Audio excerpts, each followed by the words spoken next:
જય સ્વામિનારાયણ। આજે હું તમારી સાથે શેર કરીશ મારી રીતથી બનાવેલી ફરાળી ફરસી પૂરીની રેસીપી અને સાથે ફરાળી ચાટ। તો તમે પણ આ એકાદશી અને મહાશિવરાત્રિમાં ચોક્કસ બનાવજો, જે ખૂબ જ સ્વાદથી ભરપૂર બને છે। પહેલાં ફરસી પૂરી જોઈ લઈએ।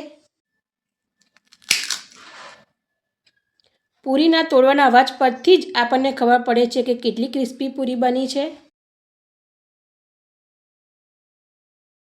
હવે આ ફરસી પૂરીની આપણે ફરસી ચાટ બનાવીશું। એક પ્લેટમાં પૂરીને લઈ લઈશું।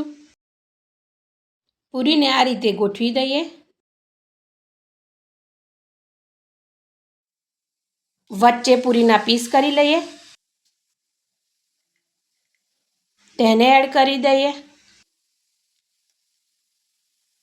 આગળ હવે આપણે પૂરીની ચાટ બનાવવા માટે બાફેલા બટાકા લઈ લઈશું। અહીંયા મેં આ રીતે બટાકાના પીસ કરી લીધા છે। સ્ટ્રોબેરીના પીસ,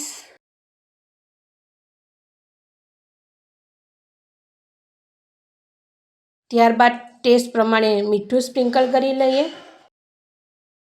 ત્યારબાદ ચાટ મસાલાને અંદર એડ કરી દઈએ।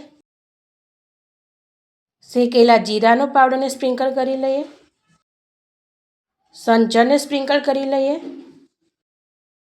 ગરી ચટણીને ઉપર એડ કરી દઈએ। ત્યારબાદ ગ્રીન ચટણી, તેને અંદર એડ કરી દઈએ। અહીંયા મેં દહીંને ફેટીને લઈ લીધેલું છે, તેને એડ કરી દઈએ। દાડમના દાણા, તેને એડ કરી દઈએ। ત્યારબાદ કોથમીર, ત્યારબાદ ફરી એક વખત આપણે ગરી ચટણીને એડ કરી દઈએ। ગ્રીન ચટણીને એડ કરી દઈએ। મોરું દહીં, જીરું પાવડર, સિંધવ મીઠું, સંચરને પણ સ્પ્રિંકલ કરી લઈએ। ઉપરથી લાલ મરચાંને સ્પ્રિંકલ કરી લઈએ।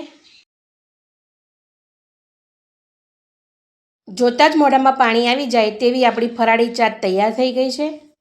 ફરાળી ફરસી પૂરીનો વિડીયો મારી ચેનલ કેશવ ફૂડમાં જોઈ શકો છો। Thank you for watching.